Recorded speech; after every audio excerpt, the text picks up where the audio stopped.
Бүгін біз Жүсіпбек Аймауытовтың 1926 жылы жарық көрген Қартқожа романын таныстырамыз. Бұл нақты өмірде болған адамның тағдыры арқылы тұтас бір халықтың оянуын көрсеткен бірегей туынды. Біз бұл шығарманың маңызын 5 негізгі себеппен түсіндіреміз. Біріншіден, бұл шығарма 20 ғасырдың басындағы қазақ қоғамының айнасы. Романда 1916 жылғы ұлт-азаттық көтеріліс, тыл жұмыстары және төңкеріс тұсындағы қазақ халқының ауыр жағдайы айқын бейнеленді. Біз тарихты осы кітап арқылы сезінеміз. Екіншіден, Қартқожа қазақ әдебиетіндегі алғашқы психологиялық романдардың бірі.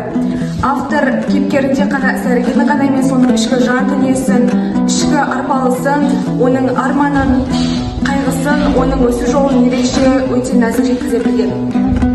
Үшіншіден, басты кейіпкер Қартқожа үнемдеп туған жастың символы.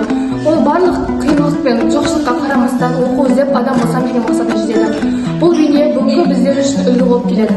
Жүсіпбек Аймауытовтың тіл байлығы, шығармадағы табиғат көрінісі, ауыл өмірінің суреттері соншалықты тартқан, жазушының сөз қолдану шеберлігі оқырманды баурап алады. Романның идеясы әлі күнге дейін өзекті.